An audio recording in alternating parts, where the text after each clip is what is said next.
सुप्रभात बच्चों। मैं आपकी हिंदी की टीचर हूँ। आज हम क्लास 3 के पाठ 16 सीताराम विवाह के बारे में पढ़ेंगे। तो बच्चों, पाठ का नाम है सीताराम विवाह। तो बच्चों, इस पाठ में हम पढ़ेंगे कैसे सीताराम जी का विवाह हुआ था। तो सीता जी राम जी के बारे में सबको पता है ना, भगवान थे ना वो। उनकी कहानी भी आपने पढ़ी होगी, रामायण, है ना। तो बच्चों, उसी के बारे में हम इस पाठ में पढ़ते हैं। चलो पाठ की शुरुआत करते हैं। यह पाठ यह पाठ महर्षि वाल्मीकि द्वारा रचित रामायण का अंश है। जो रामायण है वो किसने लिखी थी? वाल्मीकि जी ने। तो उनके द्वारा लिखे रामायण का ये छोटा सा अंश है, भाग है। तो हम ये पाठ में आपको ये बताने वाले हैं। इस पाठ का उद्देश्य बच्चों को भारत के प्रसिद्ध धार्मिक ग्रंथों और भारतीय संस्कृति से परिचित करवाना है। आपको इस पाठ के माध्यम से हम भारतीय परंपरा और संस्कृति से परिचित करवाने वाले हैं। तो बच्चों, चलो हम पाठ की शुरुआत करते हैं। जनकपुरी मिथिला। जनकपुरी क्या है? मिथिला। जनकपुरी में मिथिला। मिथिला में राजा जनक राज्य करते थे। जनकपुरी मिथिला में राजा जनक जो है वो राज्य करते थे, वहां के राजा थे। ठीक है। सीता एवं उर्मिला उनकी दो पुत्रियां थी। सीता और उर्मिला कौन थी? उनकी दो बेटियां थी। ठीक है, पुत्रियां थी। सीता का जन्म भूमि के अंदर से हुआ था। जो सीता जी है उनका जन्म कहाँ हुआ था? धरती के, भूमि के अंदर से हुआ था। ठीक है बच्चों। जब सीता विवाह योग्य हुई तो उनके लिए उचित वर ढूंढने हेतु राजा जनक ने स्वयंवर का आयोजन किया। जब सीता जी जो है विवाह योग्य हुई तो उनके पिताजी ने जो है एक स्वयंवर का आयोजन किया। ठीक है, एक स्वयंवर किया। ठीक है। राजा जनक के पास भगवान शिव का धनुष पिनाक था। क्या था? उनका शिवजी जी का एक धनुष था जिसका नाम क्या रखा हुआ था? पिनाक। वो किसके पास था? राजा जनक के पास।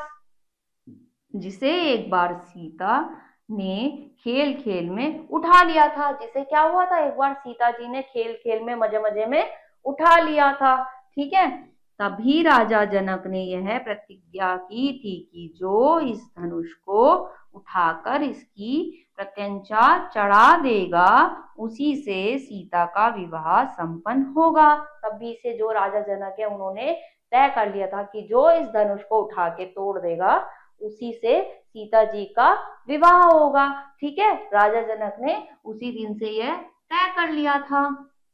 स्वयंवर में दूर दूर से राजा और अनेक गणमान्य लोग आए हुए थे। स्वयंवर से क्या हुआ था? स्वयंवर के लिए दूर दूर से बहुत सारे गणमान्य बड़े बड़े लोग, राजा आए हुए थे। ठीक है।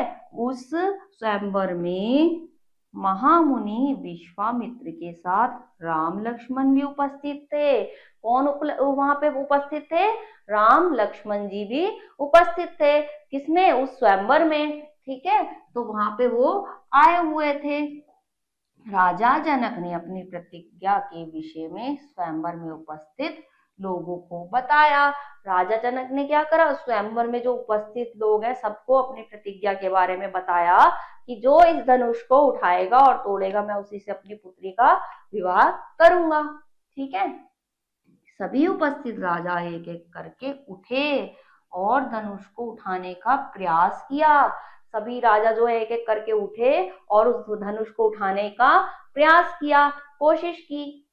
परंतु वे सभी उस धनुष को उठाना तो दूर हिला भी नहीं सके। वो सब उठाना तो दूर की बात, वो उसे हिला भी नहीं सके। ठीक है। यह सब देखकर राजा जनक बहुत दुखी हुए और बोले, लगता है यह धरती वीरों से खाली हो गई है। क्या कहने लगे? जब वो देखा कोई नहीं उठा रहा तो वो दुखी होने लगे और बोले कि मुझे ऐसा लगता है कि ये जो धरती है यहाँ पे वीर अब नहीं है, यह धरती वीरों से खाली हो गई है। राजा जनक की व्यथा को समझते हुए मुनि विश्वामित्र ने श्री राम से कहा, हे राम उठो और शिव जी के इस धनुष पर प्रत्यंचा चढ़ाकर राजा जनक के दुख को दूर करो। तो क्या होता है? फिर जो विश्वामित्र है वो राम जी को आदेश देते हैं कि तुम उठो और इस धनुष को तुम उठाओ, ताकि उनकी जो है जनक की, राजा जनक की जो चिंता है वो दूर हो जाए। ठीक है। गुरु की आज्ञा पाकर श्री राम गुरु के चरणों में सिर झुकाकर धनुष के पास गए। उन्होंने क्या करा, जब उनके गुरुजी ने उन्हें आज्ञा दी तो अपने गुरु के चरण स्पर्श किए, उनके चरण छुए और उसके पास, धनुष के पास पहुंच गए। ठीक है। धनुष को उठाकर उन्होंने प्रत्यंचा खींची। एक भयंकर ध्वनि के साथ धनुष मध्य से टूट गया। फिर क्या करा, उन्होंने धनुष को उठाकर उसकी प्रत्यंचा जो है वो खींची और धनुष क्या हुआ, बीच में से जो है वो टूट गया। राजा जनक हर्ष से गदगद हो गए। ये देखकर क्या हुआ, राजा जनक जो है वो बहुत खुश हुए। ठीक है। और सारे ब्रह्मांड में जय जयकार की ध्वनि गूंज उठी। सारे ब्रह्मांड में जय जयकार की ध्वनि गूंज उठी, मतलब सारे जो है जय जयकार करने लगे। किसका, श्री राम जी का। ठीक है। सीता ने राम के गले में जयमाला डाल दी और उनका विवाह श्री राम जी के साथ हो गया। और फिर क्या हुआ, जो उन्होंने प्रतिज्ञा कर रखी थी उसके अनुसार जो है सीता जी ने प्रभु राम जी के गले में माला डाल दी और उनका विवाह हो गया। तो बच्चों, पता लगा कैसे हुआ था राम जी का और सीता जी का विवाह। हमने इस पाठ में इसके बारे में जानकारी ली। तो बच्चों, इस पाठ को दोबारा पढ़िएगा, नए पाठ में कुछ और पढ़ाएंगे। तब तक के लिए अपना ख्याल रखिए। ओके।